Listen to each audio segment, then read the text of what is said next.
There was once a young employee who spent weeks preparing for the biggest presentation of his career. He knew every number, every slide, every answer to every possible question.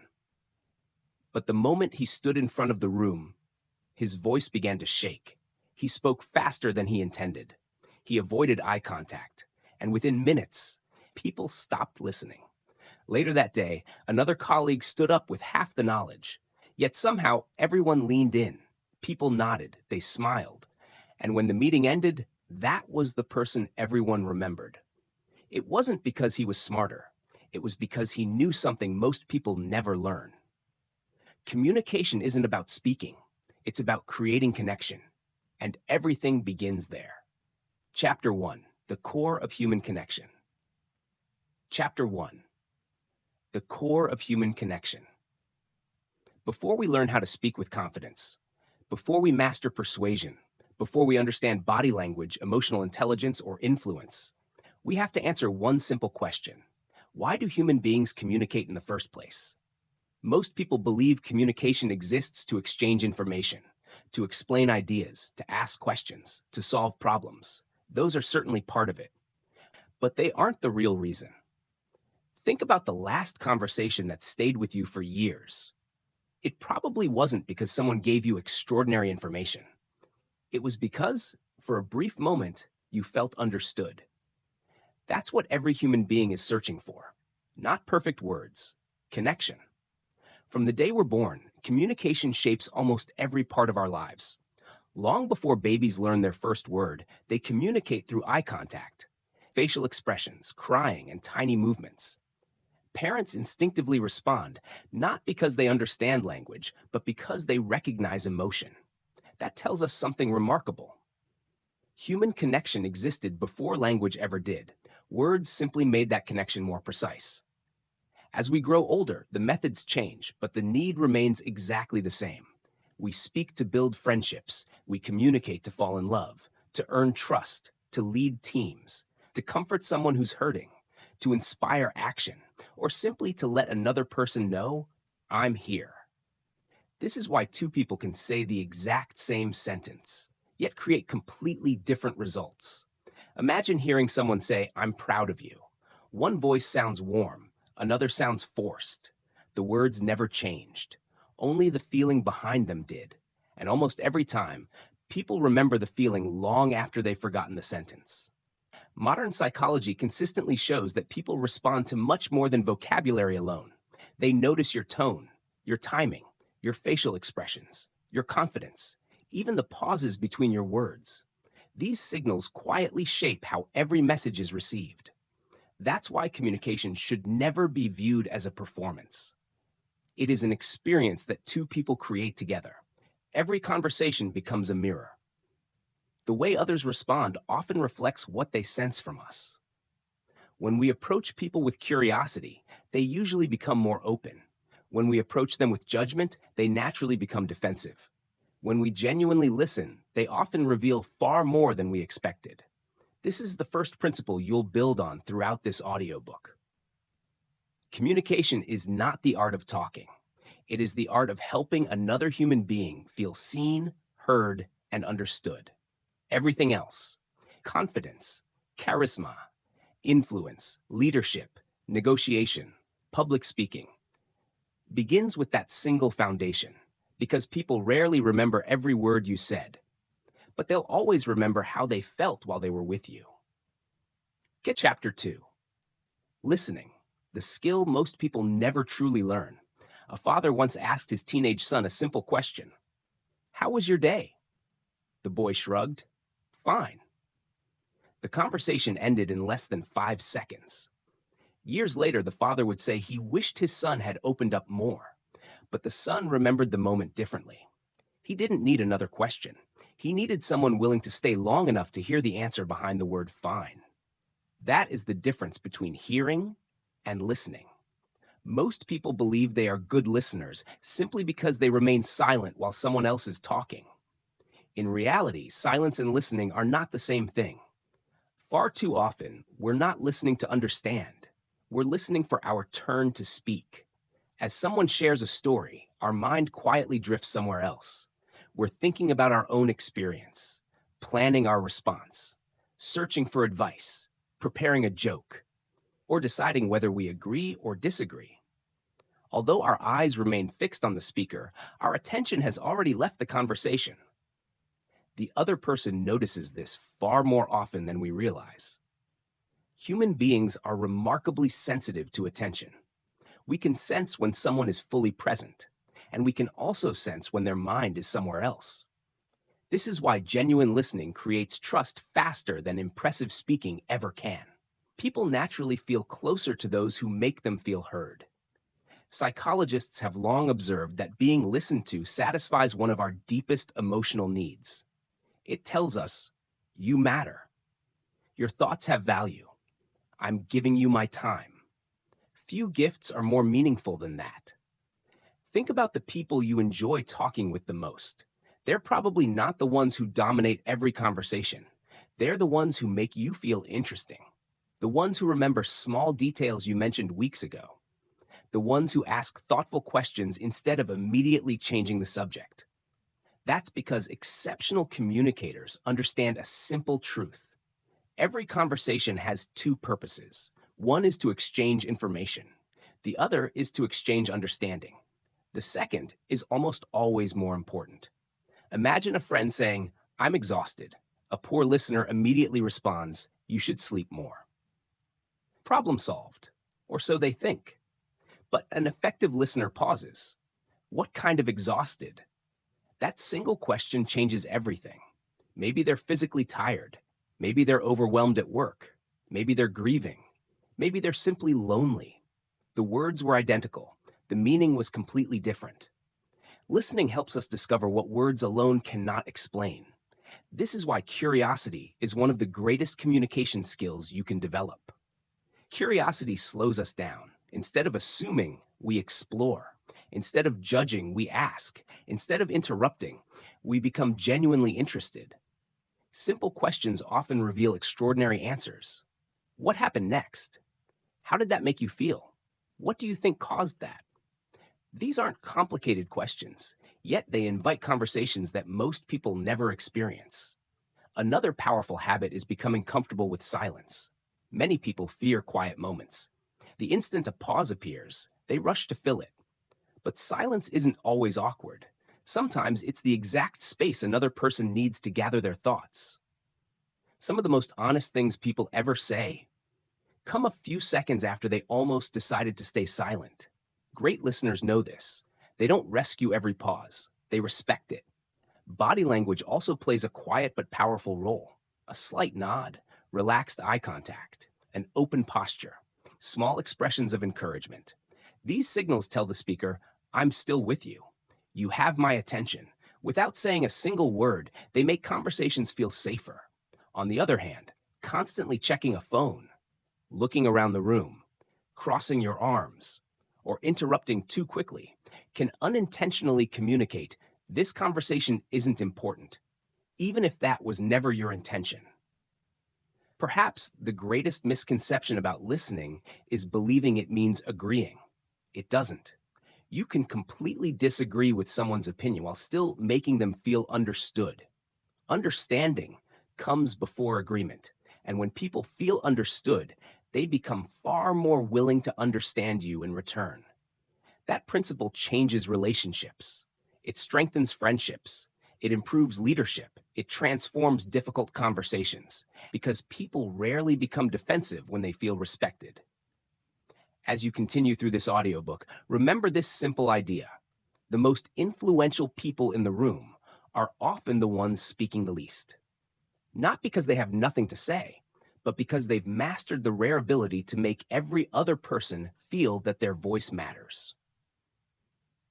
Chapter 3. Why People Judge You Before You Speak. A young woman arrived early for a job interview. She had the right qualifications, years of experience, excellent references. She hadn't spoken a single word. Yet within seconds of walking through the door, the interviewer's mind had already begun forming opinions. She looked confident, or perhaps nervous, friendly, or distant, reliable, or uncertain. Before the conversation even started, a story was already being written. Whether we like it or not, First impressions happen incredibly fast. The human brain is constantly searching for patterns. Long before someone hears our ideas, they begin interpreting our appearance, posture, facial expressions, and movement. This process isn't necessarily fair, but it is deeply human. Thousands of years ago, our ancestors had to make quick decisions about whether another person was a friend or a threat. Those instincts still exist today. Only now, instead of deciding whether someone is dangerous, our brains ask different questions. Can I trust this person? Do they seem confident? Do they respect themselves? Should I pay attention? These judgments often happen within moments. And once an impression is formed, people naturally look for evidence that confirms what they already believe. This is why first impressions matter so much, not because they are always accurate, but because they influence everything that follows. Fortunately, confidence isn't determined by expensive clothes or perfect looks. It's communicated through behavior. Consider posture. Imagine two people entering the same room. The first keeps their shoulders relaxed. Their head is upright. Their movements are calm and deliberate. The second avoids eye contact. Their shoulders collapse inward. Every movement seems rushed. Neither person has spoken, yet most observers instinctively assume the first individual feels more confident. Our bodies often communicate emotions before our voices ever do. Eye contact plays a similar role. Many people misunderstand eye contact.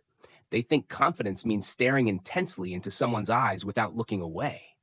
In reality, that usually feels uncomfortable. Healthy eye contact isn't about dominance, it's about presence. It quietly says, I'm here. I'm paying attention. You have my full focus. Balanced eye contact creates comfort. Too little may appear insecure. Too much may feel intimidating. The goal isn't perfection, it's connection. Then there's your facial expression. Some people unknowingly carry tension throughout the day. Their eyebrows tighten, their jaw becomes stiff, their face appears serious, even when they're perfectly relaxed. Others naturally allow warmth to show through small expressions. A genuine smile, relaxed eyes, a welcoming presence. People respond emotionally to these subtle signals before they consciously recognize them. Your pace also communicates more than you realize. Someone rushing through every movement often appears anxious. Someone moving with calm intention tends to project confidence. Notice how experienced leaders rarely seem hurried. Even during stressful situations, their calm behavior reassures everyone around them. This doesn't mean they never feel pressure. It means they refuse to let pressure control their actions. One of the strongest nonverbal signals is consistency. When your words, facial expressions, voice, and body language all communicate the same message, people naturally trust you. But when they conflict, confusion appears. Imagine someone saying, I'm really excited to be here, while avoiding eye contact, speaking in a flat voice, and looking toward the floor. Most people won't believe the words. They'll believe the body. This is because nonverbal communication often feels more honest than language itself. Our bodies reveal habits we've practiced for years, and unlike carefully chosen words, those habits are difficult to fake. The encouraging news is that body language isn't fixed. Like every communication skill, it can be improved through awareness. The next time you enter a room, slow down. Take one calm breath. Relax your shoulders. Lift your head. Smile naturally when appropriate. Make eye contact before speaking. These tiny adjustments seem almost insignificant, yet together they completely change how others experience your presence. Remember, people begin listening long before your first sentence. Your body starts every conversation. Your words simply continue it. Chapter 4: The Hidden Power of Your Voice. A university professor once conducted an unusual experiment. He asked two different students to read the exact same paragraph aloud. The words never changed. The punctuation stayed exactly the same. Yet when the class finished listening, they described two completely different experiences. One reader sounded trustworthy. The other sounded uncertain. One inspired confidence. The other seemed to be asking for permission to speak. The difference wasn't the message. It was the voice delivering it. Most people spend years choosing the right words, Very few ever learn how to use their voice. Yet your voice carries emotion long before your words carry meaning. Imagine someone saying, "I'm happy for you." Now imagine hearing those same words spoken with warmth. Then imagine hearing them with sarcasm. Nothing changed except the tone. But the meaning became completely different. This is because people don't simply hear language, they hear emotion. Your voice reveals excitement, patience, confidence, fear, kindness, frustration, and sincerity, often without you realizing it. One of the most common communication mistakes is speaking too quickly. This usually happens when we're nervous. Our breathing becomes shallow. Our thoughts race ahead. We unconsciously believe that speaking faster will help us get through the uncomfortable moment. Instead, the opposite happens. People struggle to follow us. Important ideas lose their impact, and confidence begins to disappear. Confident speakers rarely rush. They allow important ideas to breathe. They understand that silence isn't empty. Silence gives meaning to what comes next. Think about your favorite storyteller. They don't race from one sentence to another. They slow down before an important moment. They pause after an emotional sentence. They give the audience time to feel the story. Those pauses create anticipation. In everyday conversations, the same principle applies. A brief pause before answering shows thoughtfulness. A pause after making an important point gives people time to absorb it. Instead of weakening your message, silence often strengthens it. Volume matters too. Many people believe speaking loudly automatically creates authority. But authority doesn't come from loudness. It comes from control. Someone who constantly raises their voice often appears emotionally reactive. Someone who speaks calmly, even during difficult situations, usually earns greater respect. A controlled voice tells others, "I'm comfortable. I don't need to compete for attention." People naturally move closer to hear someone who speaks with quiet confidence. Another overlooked habit is vocal variety. Imagine listening to someone whose voice never changes. Every sentence sounds identical. Every emotion feels the same. Even fascinating ideas become difficult to follow. Now compare that to someone whose voice naturally rises with excitement, softens during personal moments, and slows when explaining something important. The information hasn't changed, but the experience has. Your voice acts like music beneath your words. It guides the listener's emotions without them even noticing. Breathing also plays a surprisingly important role. When people become anxious, they breathe from their chest. Their sentences become shorter, their voice tightens. Sometimes it even cracks. Professional speakers understand that confidence often begins with breathing. A slow breath before speaking allows your voice to become steadier, clearer, more relaxed. The audience may never notice your breathing, but they will notice the calmness it creates. One of the greatest misconceptions about confident speaking is believing that confidence means sounding perfect. It doesn't. Some of the most memorable speakers in history had unusual voices, distinct accents, unique rhythms, or imperfect pronunciation. People listened because they sounded authentic, not because they sounded flawless.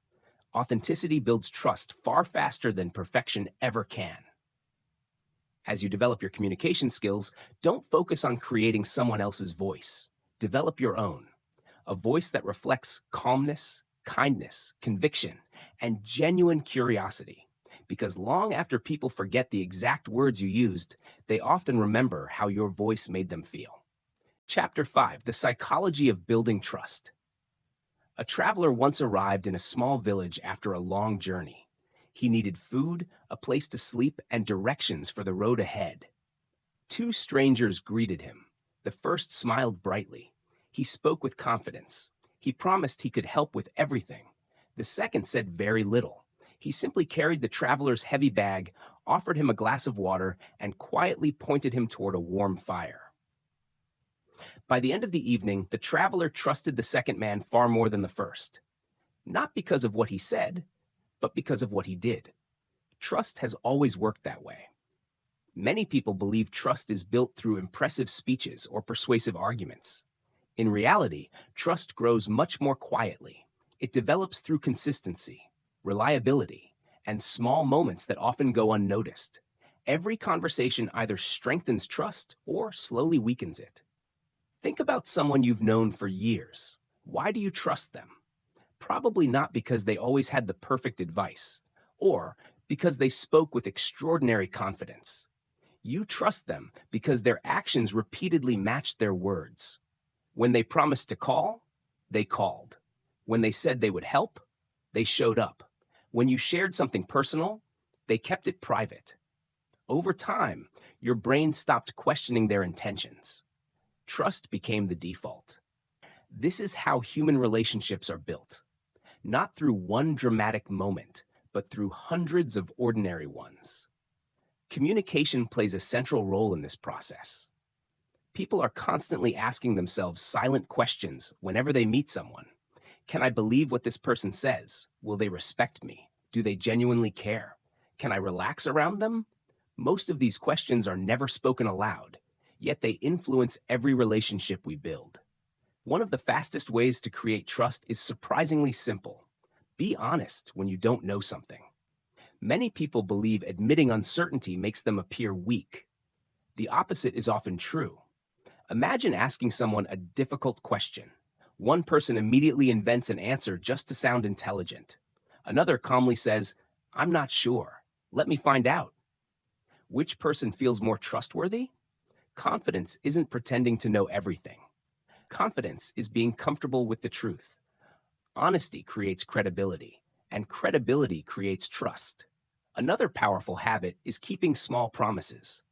People often focus on big promises because they seem more impressive. But trust is usually built through the smallest commitments.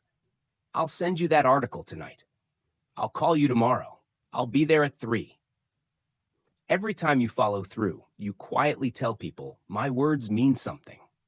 Over time, they begin believing not only what you say, but who you are. Empathy also strengthens trust in ways logic cannot. Imagine a friend telling you they've lost their job. A logical response might immediately offer solutions. You should update your resume. Start applying today. Everything will work out. Those suggestions may be helpful, but they often come too soon. Before people want advice, they usually want understanding. A simple response like, "That must have been incredibly difficult," can create far more connection than 10 pieces of practical advice. People don't always remember the solution you offered. They remember whether you stood beside them when they needed someone. Trust also depends on consistency between public and private behavior. If someone treats strangers with kindness but speaks cruelly about them later, people notice. If someone acts respectful only when it benefits them, others eventually recognize the pattern. Authenticity cannot be performed forever. Sooner or later, character becomes visible. That's why genuine trust cannot be manufactured. It has to be earned. Another mistake many people make is trying too hard to be liked. Ironically, the stronger the need for approval, the harder genuine trust becomes. People naturally feel safer around those who are comfortable being themselves. They don't exaggerate. They don't constantly seek validation. They simply communicate with honesty and respect. That quiet confidence makes others feel secure. Perhaps the most important lesson about trust is this: it takes years to build, minutes to damage, and sometimes a lifetime to repair. Every conversation gives us another opportunity to strengthen or weaken it. Every promise we keep, every truth we tell, every act of kindness we choose adds another small brick to the foundation. Eventually, people stop trusting only your words. They begin trusting your character. And once someone truly trusts your character, communication becomes effortless. Because the strongest message you'll ever send isn't spoken at all. It's the person people believe you are. Chapter 6: The Art of Asking Better Questions. A young journalist once interviewed 2 successful entrepreneurs on the same day. The first interview lasted nearly an hour. He asked dozens of questions. Most of them received short, predictable answers. Yes, no, maybe. It depends. The conversation felt flat, forgettable. Later that afternoon, he met another entrepreneur. This time, he asked only one question. What was the hardest decision you ever had to make, and why? The room fell silent. The entrepreneur smiled. Then he shared a story he had never told publicly before. That single question revealed more than 50 ordinary ones ever could. The quality of a conversation is rarely determined by the quality of the answers. It is determined by the quality of the questions. Most people underestimate the power of asking questions. They see questions as tools for collecting information. But great communicators understand something deeper. Questions don't just uncover facts, they uncover people. Think about the conversations you enjoy the most. Chances are someone wasn't simply asking, "What do you do?" They were asking, "What made you choose that career?"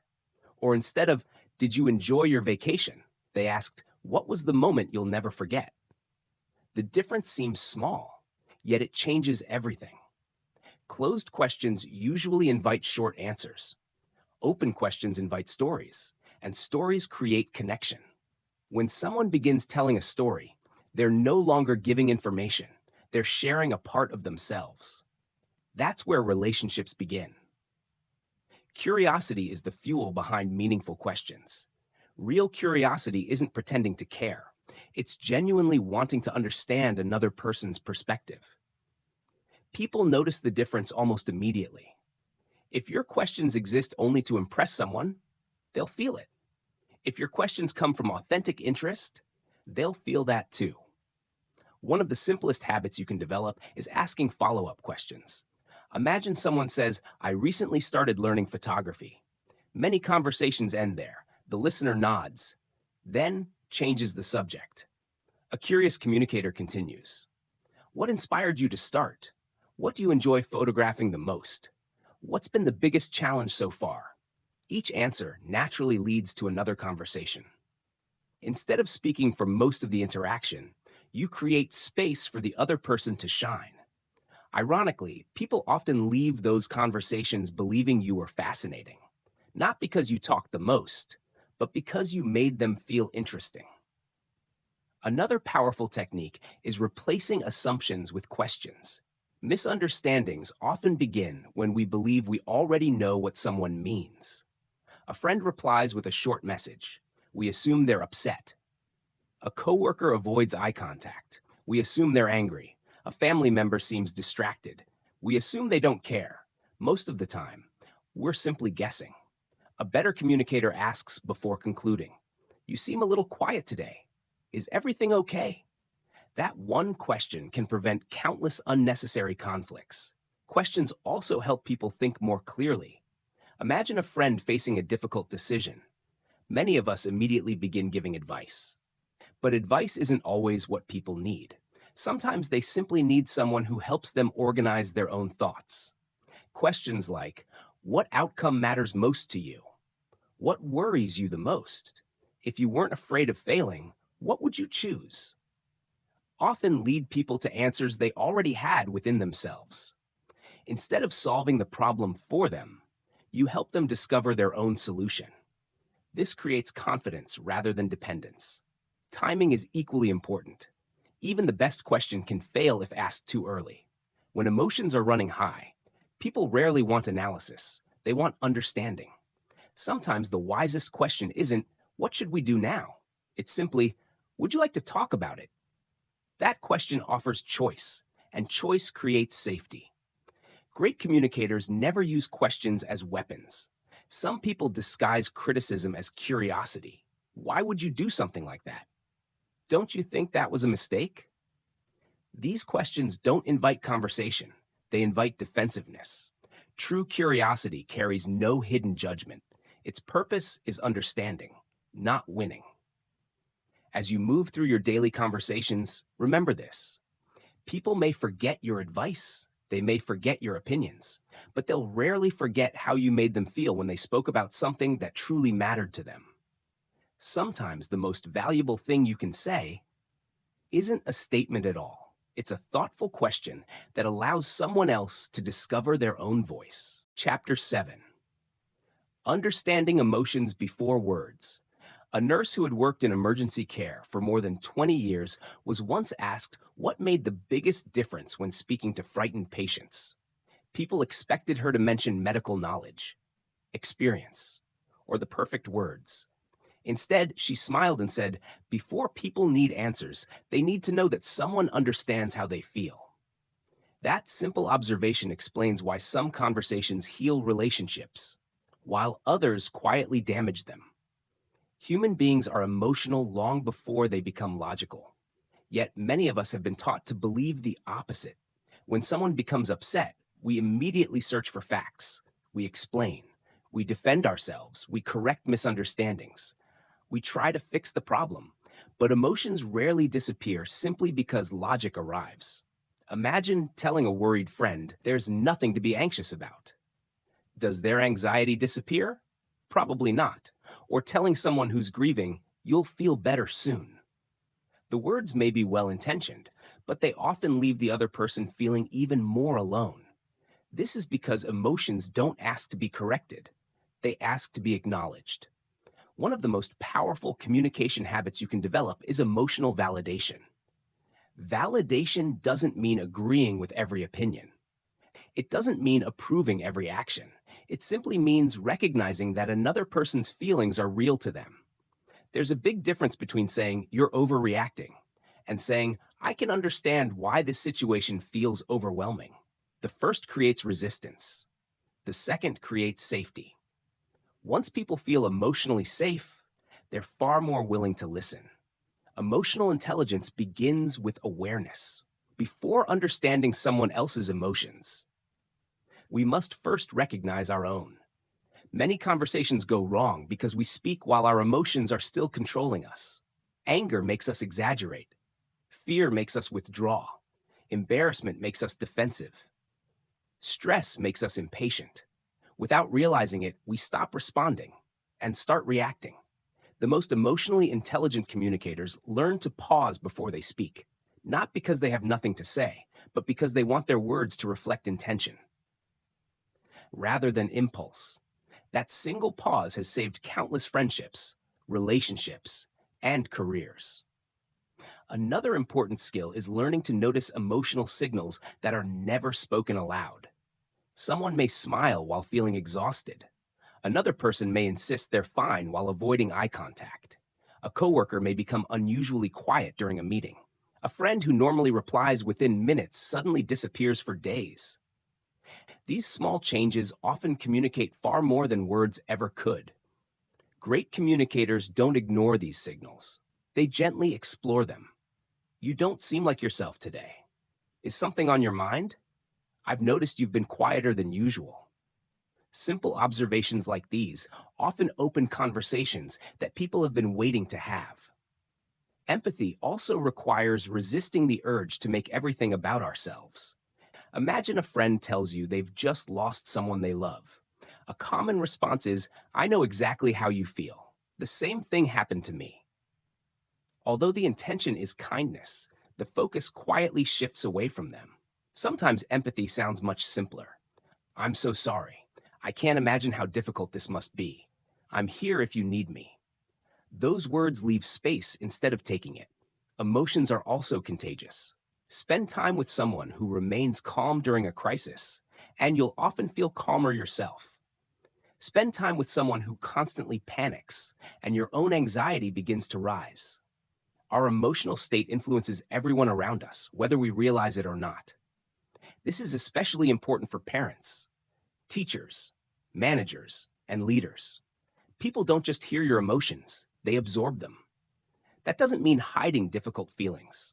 It means expressing them in healthy ways. Honesty builds connection. Emotional control builds trust. Together, they create maturity. Perhaps the greatest misunderstanding about emotional intelligence is believing it's something people are born with. In reality, it's a skill, like listening, like speaking, like building trust. The more intentionally you practice recognizing emotions, managing your own reactions, and responding with genuine empathy, the stronger your relationships become. Because beneath every opinion, every disagreement, every conversation, there is always a human being hoping for one simple thing: to feel understood. Chapter 8: The Psychology of Influence Without Manipulation. A young salesman once spent an entire afternoon trying to convince a customer to buy an expensive watch. He talked about the craftsmanship, the materials, the brand's history, the precision of the movement. For nearly 30 minutes, he never stopped speaking. The customer thanked him politely and walked away. A few minutes later, an older salesman approached the same customer. He looked at the watch in the customer's hand and simply asked, "What kind of moments do you hope this watch will remind you of 10 years from now?" The customer stood quietly for a moment. Then he smiled. An hour later, he bought the watch. The difference wasn't persuasion. It was understanding. Many people hear the word influence and immediately think about manipulation. They imagine clever tricks, hidden techniques, or psychological shortcuts designed to control people. True influence is something entirely different. Manipulation benefits the speaker. Influence benefits both people. The goal is not to control someone's decision. The goal is to help them see something more clearly. People rarely change their minds because someone overwhelms them with facts. More often, they change because something suddenly makes sense to them emotionally. Logic may explain a decision. Emotion usually inspires it. Think about the last time you recommended a movie to a friend. You probably didn't list every technical detail. You talked about how it made you laugh, how it surprised you, how it stayed in your mind long after it ended. Without realizing it, you were communicating emotion rather than information. That's one of the strongest forms of influence. People connect with experiences far more easily than statistics. Stories have always shaped human behavior. Long before books, before schools, before the internet, people passed wisdom from one generation to another through stories. Stories create images. Images create emotion, and emotion helps people remember. This is why great communicators often explain ideas through examples instead of lectures. A simple story can communicate what an hour of explanation sometimes cannot.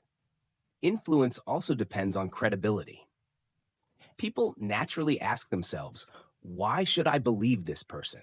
Your answer isn't found in your resume, or your job title, or how confidently you speak. It's found in consistency. Do your actions match your message? Do you practice what you encourage others to do? People trust examples more than instructions. A parent who tells a child to be honest while constantly lying teaches dishonesty. A leader who asks employees to stay calm while losing control under pressure teaches anxiety. We influence people most through the lives we live. Another powerful principle is understanding people's needs before offering solutions. Too many communicators begin with, "Here's what you should do." Effective communicators begin with, "What matters most to you?" Only after understanding someone's priorities can meaningful influence begin. Imagine trying to convince someone to exercise. One person talks endlessly about scientific research. Another asks, "What would having more energy allow you to do with your family?" The second approach feels personal because it connects with something the other person already values. Influence becomes much easier when your message aligns with someone else's goals. Respect also increases influence. People rarely change their minds when they feel attacked. The moment someone feels judged, their brain begins protecting its existing beliefs. Instead of listening, they defend. Instead of exploring, they resist. This is why respectful disagreement is such a valuable communication skill. You don't have to win every argument. Sometimes the greatest influence comes from asking thoughtful questions instead of proving someone wrong. Curiosity lowers defenses. Judgment raises them. Patience matters just as much. Many people expect immediate results after one conversation. Real influence often works slowly. A single idea may take days, weeks, or even years before someone fully accepts it. Seeds need time before they become trees. Conversations often work the same way. Perhaps the greatest mistake people make is trying to become more persuasive. A better goal is becoming more trustworthy. Trust creates openness. Openness creates influence, and influence creates change. Not because people were forced, but because they genuinely wanted to grow. At its highest level, communication isn't about making people think like you. It's about helping them think more clearly for themselves. That's the kind of influence people remember, not because they felt pressured, but because they felt respected. And respect has always been the strongest foundation for lasting influence. Chapter 9: Why Difficult Conversations Often Go Wrong. A manager called one of his employees into the office for what he believed would be a simple conversation. He wanted to discuss a few recent mistakes. Nothing personal, just honest feedback. Within minutes, the employee became defensive. His voice grew louder, his arms folded tightly across his chest. The manager left the meeting frustrated. The employee walked away feeling attacked. Later, both of them told the same story, and both believed the other person had caused the conflict. The truth was more complicated. Neither conversation begins the moment words are spoken. It begins with the emotions people carry into the room. Every difficult conversation comes with invisible baggage, past experiences, old disappointments, fear of rejection, fear of embarrassment, fear of being misunderstood. These emotions quietly shape how every sentence is interpreted. That's why two people can hear exactly the same words, yet walk away with completely different memories. One of the biggest mistakes people make during conflict is focusing only on the problem. They forget about the person. Imagine hearing, "You never listen," "You always do this," "You don't care." These statements rarely solve anything. Instead, they trigger the brain's natural defense system. The moment people feel accused, they stop listening. Their goal changes. Instead of understanding, they begin protecting themselves. Great communicators avoid attacking identity. They focus on behavior. Compare these two sentences. "You are irresponsible," or "I noticed the report was submitted 2 days late." The first labels the person. The second describes the situation. One invites an argument. The other invites a discussion. This small difference often determines whether a conversation becomes productive or destructive. Timing is equally important. Some conversations fail not because of what was said, but because of when it was said. Trying to resolve conflict while someone is exhausted, angry, or overwhelmed usually leads to disappointment. Emotions need space before logic can return. Sometimes the strongest communication skill isn't speaking immediately. It's recognizing the right moment to wait. Another common mistake is assuming intentions. Imagine your friend forgets your birthday. One response is, "You don't care about me." Another is, "I was disappointed when I didn't hear from you yesterday." The first assumes motive. The second shares experience. We can never truly know another person's intentions, but we can honestly describe how their actions affected us. That distinction changes everything. Personal responsibility also transforms difficult conversations. Notice the difference between saying, "You made me angry," and "I felt hurt when that happened." The first places all responsibility on someone else. The second honestly expresses emotion without assigning blame. People are far less likely to become defensive when they hear feelings instead of accusations. Listening becomes even more valuable during conflict. Ironically, most people listen the least when disagreements become the most important. They're too busy preparing their next argument, searching for weaknesses, waiting for their opportunity to respond. But conflicts rarely end because someone delivers the perfect speech. They usually end because someone finally feels understood. One simple sentence can completely change the direction of an argument. "Help me understand how you see this." Those 7 words communicate curiosity instead of competition, and curiosity lowers emotional walls. Another important habit is separating winning from solving. Many arguments continue because both people are trying to win. But relationships aren't competitions. If one person wins while the other feels humiliated, the relationship loses. Healthy communication looks for solutions, not victories. Sometimes that means admitting you're wrong. Sometimes it means apologizing. Many people see apologies as weakness. In reality, sincere apologies require tremendous confidence. Saying, "I misunderstood you. I shouldn't have reacted that way.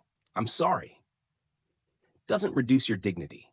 It demonstrates maturity. Finally, remember that not every difficult conversation ends perfectly.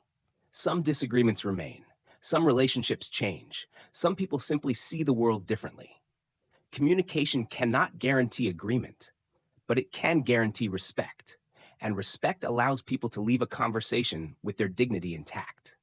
The purpose of communication has never been to defeat another person. Its purpose is to understand, to be understood, and whenever possible, to move forward together. Because in the end, the strongest relationships are not the ones without conflict. They're the ones where people learn how to communicate through it. Chapter 10: Becoming Someone. People remember a retired teacher attended a school reunion nearly 30 years after leaving the classroom. Former students traveled from different cities just to see her again. Many of them couldn't remember the equations she taught. They couldn't remember the dates from old history lessons. Some couldn't even remember which classroom they had sat in. But every one of them remembered how she made them feel. They remembered feeling capable, encouraged, respected. They remembered that whenever they spoke, she listened. Whenever they failed, she believed they could try again. Years had erased the lessons, but they never erased the connection. That is the true measure of communication. Most people spend their lives trying to become more interesting. They search for better stories, smarter opinions, more impressive achievements. Yet the people we remember most are rarely those who talk the most. They're the ones who made us feel like we mattered. Think about someone who changed your life. Perhaps it was a teacher, a parent, a close friend, or even a stranger you met only once. Chances are what you remember isn't every sentence they spoke. You remember the feeling they left behind. Maybe they believed in you before anyone else did. Maybe they encouraged you during a difficult season. Maybe they simply listened when everyone else was too busy talking. Communication leaves emotional fingerprints. Long after conversations end, those impressions remain. This is why kindness is such a powerful communication skill. Kindness isn't weakness. It isn't avoiding difficult conversations. It isn't pretending everything is perfect. Kindness is choosing respect, even when disagreement exists. It's remembering that every person you meet is carrying a story you cannot see. The cashier who seems distracted, the coworker who's unusually quiet, the friend who suddenly stops replying, the stranger who appears impatient. Every one of them may be fighting a battle you'll never know about. A little patience can completely change someone's day. So can a sincere compliment, a thoughtful question, or a few moments of genuine attention. These actions may seem small, but communication has never been about grand gestures. It's about small moments repeated consistently over time. Another habit that makes people unforgettable is authenticity. Many people wear different masks depending on who they're speaking with. One personality at work, another with friends, another online. Eventually, maintaining all those versions becomes exhausting. Authentic people don't need to remember who they're pretending to be. Their words remain consistent because their character remains consistent. People naturally relax around someone who feels genuine. Perfection creates distance. Authenticity creates trust. Humility also makes communication more powerful. The most respected people are often the quickest to admit they don't know something. They're willing to learn. They're willing to change their minds.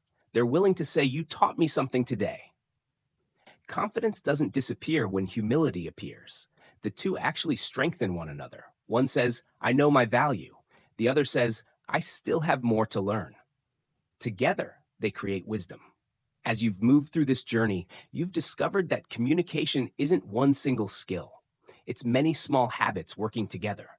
Listening with full attention, speaking with intention, understanding emotions, building trust, asking meaningful questions, using your voice wisely, showing empathy, handling conflict with respect, influencing without manipulation. Each habit may seem simple on its own, but together they completely transform the way people experience you. Imagine practicing just one of these skills every week, not trying to master everything overnight, just becoming slightly more patient, slightly more curious, slightly more present. A year from now, your conversations would be different. Your relationships would be different. Perhaps even your life would be different. Because communication shapes every opportunity you'll ever receive. Every friendship, every partnership, every career, every family, every dream that requires another human being. In the end, people won't remember you because you always had the perfect words. They'll remember you because whenever they spoke with you, they felt respected, they felt understood, and they felt that, for a little while, they truly mattered. Chapter 11: Communicating in the Digital World. A man spent nearly an hour carefully writing an email. He read it twice before sending it. The information was clear. The grammar was perfect. He clicked send, feeling confident. A few hours later, he received a reply that surprised him. The recipient sounded offended, confused, even slightly frustrated. He couldn't understand why. After all, he had written exactly what he meant. The problem wasn't the words. The problem was everything the words couldn't carry. In face-to-face conversations, we communicate through much more than language. People hear our tone. They notice our facial expressions. They read our body language. They recognize hesitation, warmth, excitement, concern. Online, most of those signals disappear. The reader is left to imagine them. And imagination isn't always kind.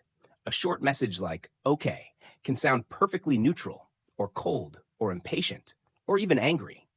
The meaning often depends more on the reader's emotional state than the writer's intention. This is why digital communication requires even greater clarity than conversations in person.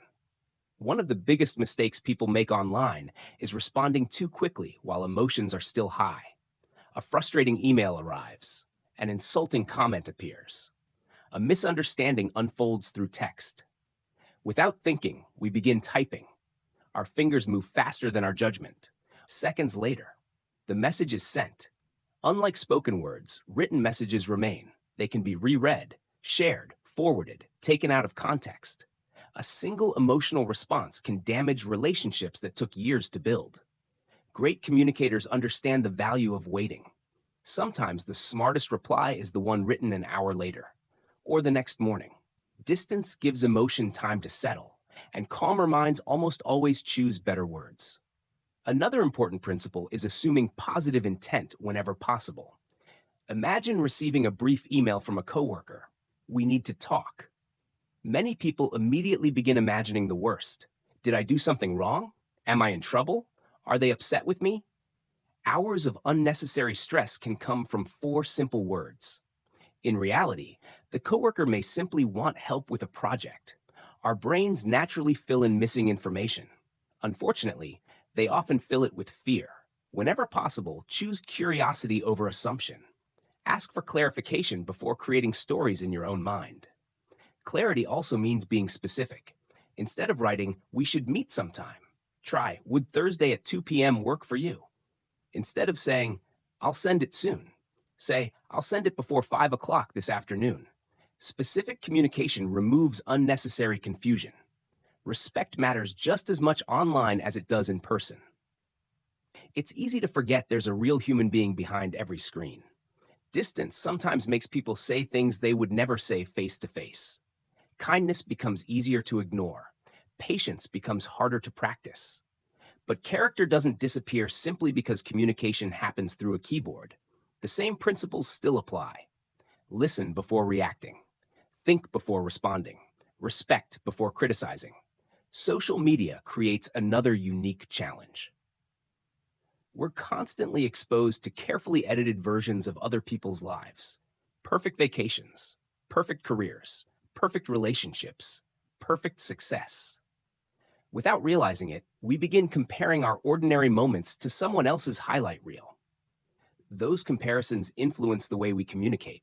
We may exaggerate our own lives, hide our struggles, or seek approval instead of genuine connection.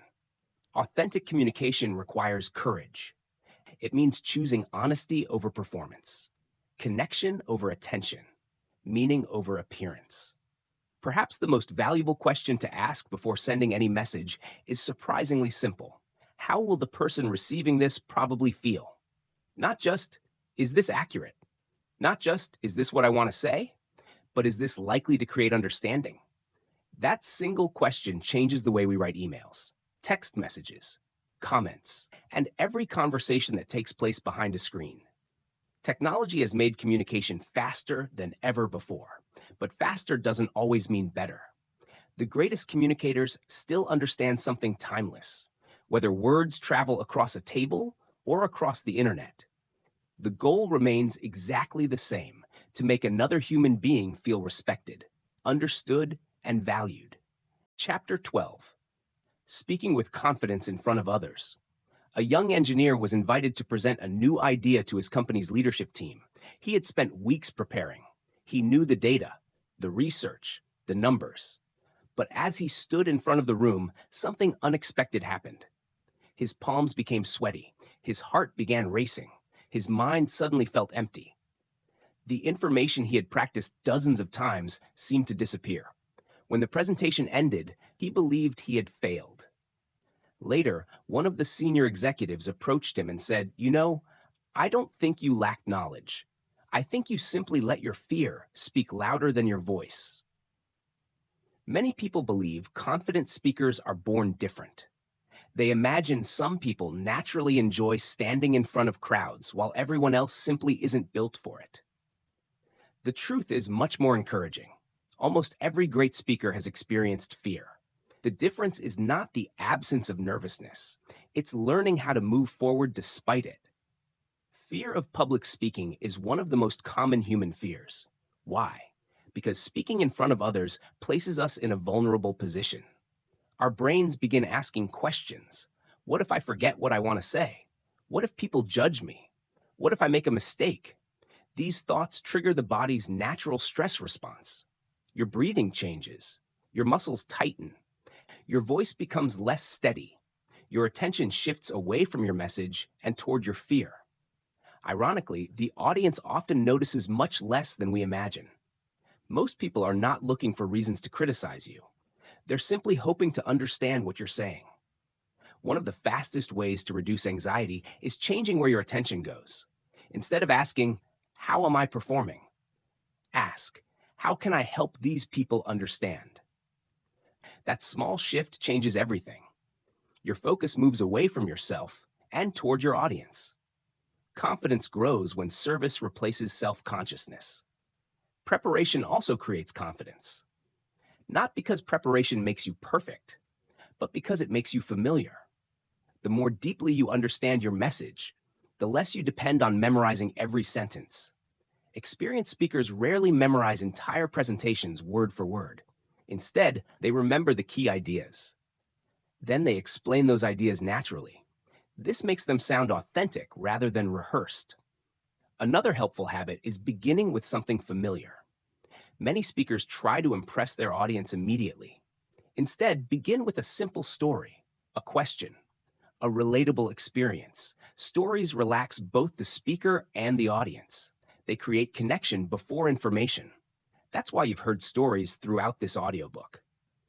Our minds naturally remember narratives better than isolated facts. Eye contact also becomes especially important in public speaking.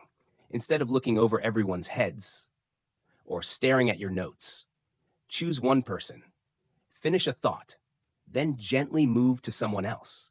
This creates the feeling of a conversation rather than a performance. People don't enjoy being lectured. They enjoy feeling included. Movement should also have purpose. Many nervous speakers pace back and forth without realizing it. Others remain frozen in one position. Confident speakers move with intention. They step forward to emphasize an important idea. Pause when making a meaningful point. Allow their body language to support their message rather than distract from it. Mistakes will happen. You may lose your place, mispronounce a word, forget an example. The audience usually forgets those moments within seconds. Unless you panic. Confidence isn't pretending mistakes never happen. Confidence is recovering calmly when they do. In fact, audiences often appreciate authenticity more than perfection. A speaker who smiles after a small mistake, then continues naturally, often appears more human and therefore more relatable.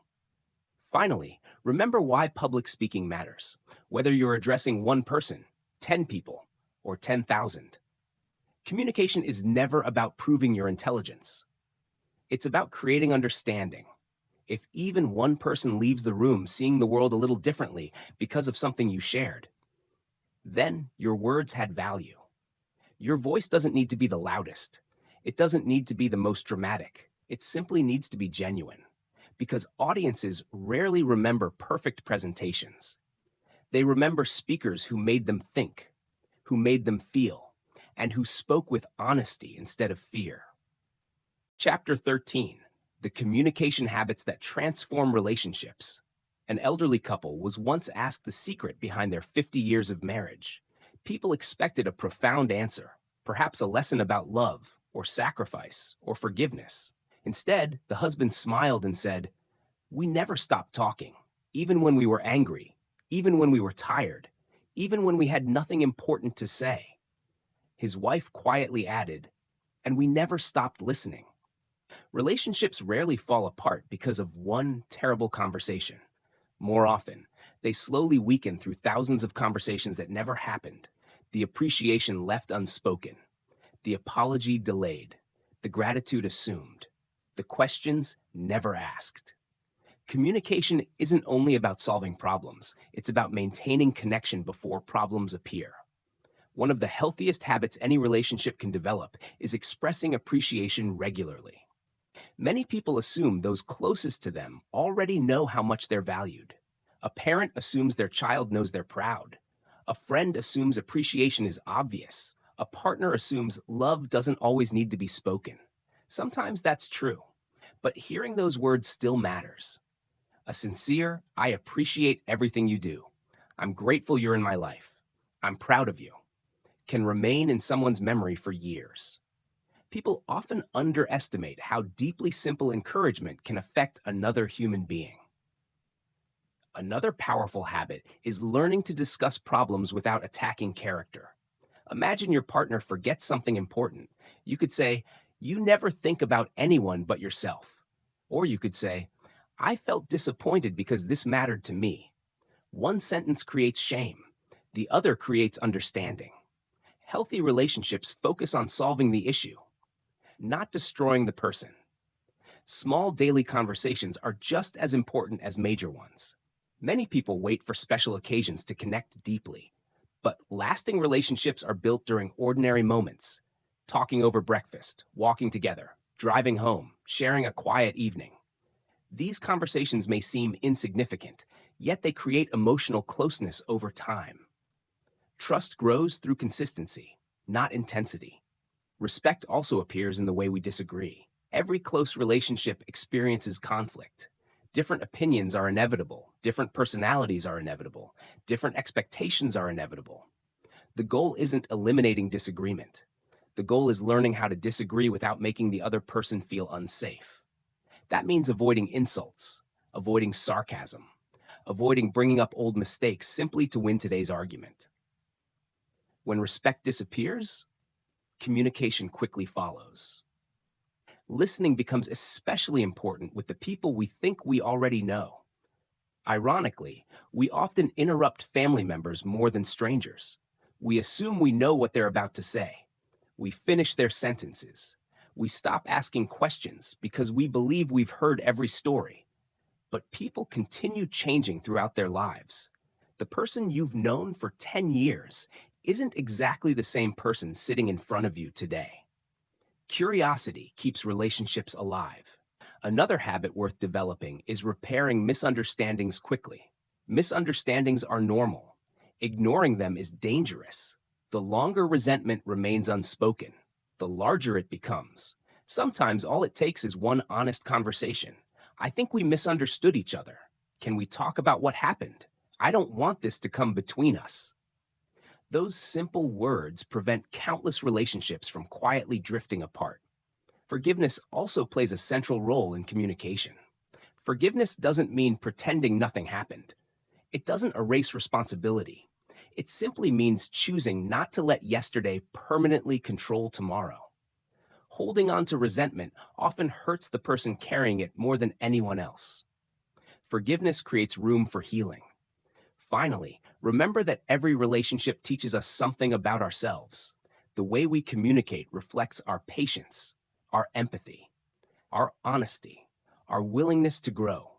Communication isn't only about changing other people, it's also about becoming someone who brings peace instead of conflict, understanding instead of assumption, and encouragement instead of criticism. Years from now, the people closest to you probably won't remember every conversation you shared, but they'll remember how they consistently felt in your presence, loved, respected, accepted, safe. And in the end, there is no greater gift one human being can give another.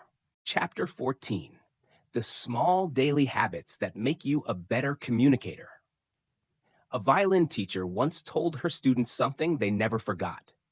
You don't become an excellent musician on the day of the performance.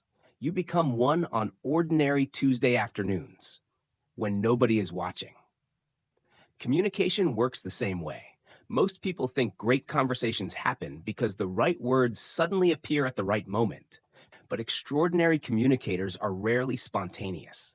They simply practice small habits so consistently that those habits become natural. Every meaningful conversation is built upon thousands of ordinary ones. The way you greet people, the way you respond when someone interrupts you, the way you thank a waiter, the way you speak to your family after a long day.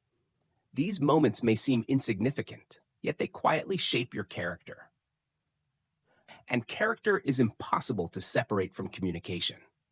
One simple habit is becoming fully present. Modern life constantly competes for our attention. Phones vibrate, notifications appear, emails arrive. Even while someone is speaking, part of our mind is often somewhere else. The greatest gift you can give another person today is something that costs nothing: your complete attention. When someone realizes you aren't checking your phone, looking over their shoulder, or waiting for the conversation to end, they feel respected. Presence communicates value. Another habit is slowing down before responding. Many misunderstandings happen because we answer too quickly. We assume we already know what someone means. We interrupt. We finish their sentences. We react before we've truly understood. A few seconds of thoughtful silence often prevent minutes, or even years, of unnecessary conflict.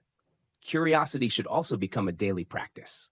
Challenge yourself to learn something from every person you meet: the elderly neighbor, the young cashier, the coworker, the stranger sitting beside you on a train. Everyone carries experiences you have never lived. Every conversation becomes an opportunity to expand your understanding of the world. People become fascinating the moment we stop assuming we already know them. Another powerful habit is noticing names. One of the sweetest sounds most people ever hear is their own name spoken sincerely. Remembering someone's name tells them, "I noticed you. You mattered enough for me to remember." This small effort often creates a surprisingly strong sense of connection. Gratitude also transforms communication. Many people think appreciation but never express it. They notice someone's kindness, yet remain silent. They admire a colleague's effort, yet never mention it. They love their family deeply, yet assume they already know. Unspoken gratitude helps no one. Expressed gratitude changes relationships. Perhaps the most overlooked habit is becoming comfortable saying, "I was wrong." These 4 words are difficult because they challenge the ego, yet they strengthen trust more quickly than almost anything else. Nobody expects perfection. People respect honesty. Admitting mistakes doesn't reduce credibility. It often increases it. Growth requires humility. Reflection is another habit practiced by excellent communicators. After an important conversation, ask yourself a few simple questions. Did I truly listen? Did I interrupt? Did I understand before trying to be understood? Did the other person leave feeling respected? These questions slowly reshape future conversations. Improvement rarely happens by accident.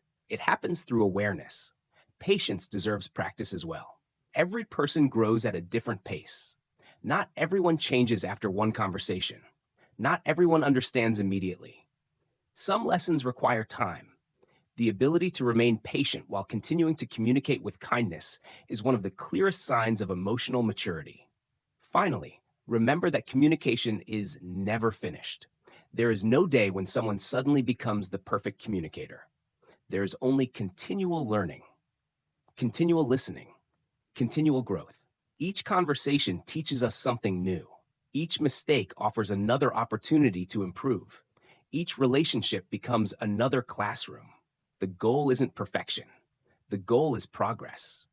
If every conversation leaves you slightly more patient, slightly more understanding, slightly more compassionate than the one before, then you're already becoming the kind of communicator people naturally trust. Because the greatest communication skills are not dramatic. They're quiet habits, repeated every single day, until kindness becomes instinct, listening becomes effortless, and connection becomes a natural part of who you are. Chapter 15. Your journey begins now. A traveler once asked an old guide, "Which road will change my life?" The guide smiled and pointed toward two paths. One was wide, smooth, easy to follow. The other was narrow, quiet, almost hidden by the trees. The traveler asked, "Which one leads to the better destination?" The old guide replied, "Neither. The destination depends on the person who walks it." Communication is much the same. No book, no course. No conversation can transform your life on its own. Knowledge has never changed anyone. Action does. Throughout this journey, you've explored the foundations of meaningful communication. You've seen why connection matters more than perfect words. Why listening is often more powerful than speaking. Why body language begins communicating before your voice ever does. Why trust grows through consistency rather than persuasion. Why better questions create deeper conversations. Why emotional intelligence strengthens every relationship. Why influence is rooted in respect. Why difficult conversations require courage and empathy. Why your voice carries emotion beyond language.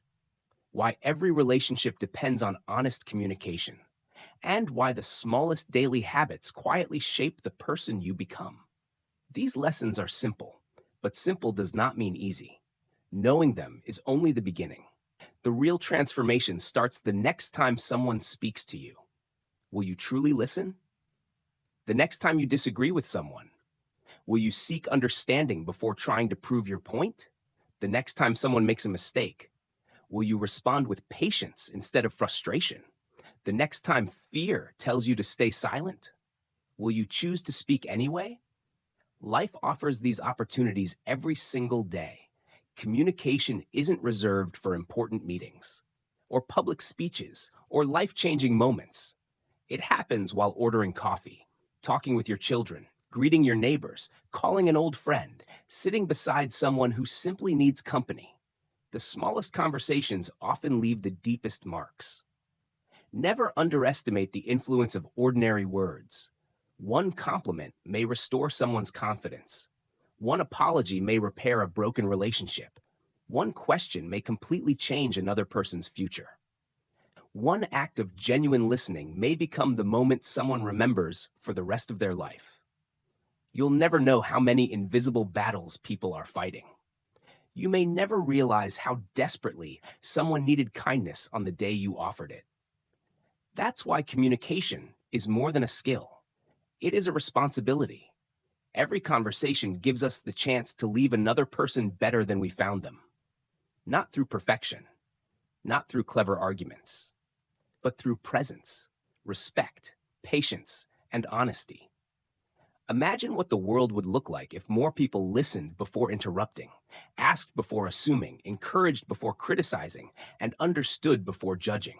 Families would become stronger, friendships would become deeper, communities would become more compassionate, and perhaps so would we. As this audiobook comes to an end, remember that communication is not something you master once and forget. It is a lifelong practice. Every day offers another lesson. Every person offers another perspective. Every conversation offers another opportunity to grow. Years from now, people probably won't remember every word you spoke. They won't remember every story you told. They won't remember every opinion you shared. But they will remember something far more important: how they felt when they were with you. Whether they felt respected, whether they felt heard, whether they felt safe enough to be themselves. That is the legacy of every great communicator.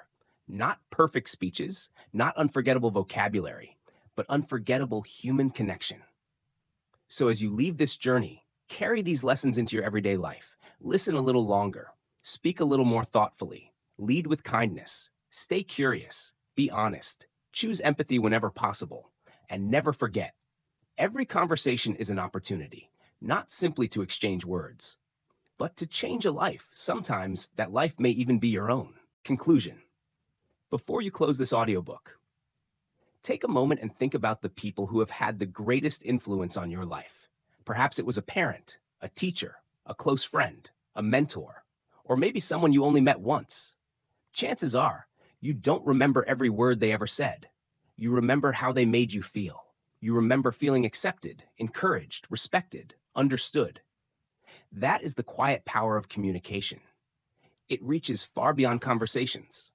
It shapes relationships. It opens opportunities. It heals misunderstandings. It builds trust. And sometimes, it changes the direction of an entire life. The skills you've explored throughout this journey were never meant to remain inside these chapters. They're meant to live in your everyday conversations. The next time someone tells you about their day, listen a little longer. The next time someone disagrees with you, choose curiosity before judgment. The next time you're tempted to interrupt, pause. The next time someone needs encouragement, say the words you've been thinking, because small moments are rarely as small as they seem. A genuine compliment may stay with someone for years. A sincere apology may repair what pride never could. A thoughtful question may help someone discover a new direction in life. And a few minutes of your full attention may become the most valuable gift another person receives that day. Communication isn't about becoming the loudest voice in the room. It isn't about winning every debate or always having the perfect answer. It's about creating an environment where people feel safe enough to be themselves, where ideas can be shared without fear, where respect remains even when opinions differ, where understanding matters more than being right. If you can do that, you'll become someone people naturally trust, someone they remember. Not because you demanded attention, but because you gave it. As you move forward, don't try to practice everything at once. Choose one habit. Maybe you'll become a better listener. Maybe you'll slow down when you speak. Maybe you'll ask more meaningful questions. Maybe you'll express gratitude more often. Master one small habit, then another, and another. Over time, those small changes will transform not only the way you communicate, but the way people experience your presence. One day, someone will walk away from a conversation with you feeling more confident than before, more hopeful, more understood. They may never tell you. You may never even know it happened. But that's how meaningful communication has always worked. Its greatest impact is often invisible. Thank you for spending this time with us. If this audiobook has helped you see communication in a new way, then don't let these ideas end here. Carry them into your conversations tomorrow, into your workplace, your friendships, your family, and every opportunity life gives you to connect with another human being. Because every conversation is more than an exchange of words. It's an opportunity to leave someone feeling a little less alone, a little more understood, and a little more hopeful than they were before they met you. And sometimes, those are the conversations that change lives.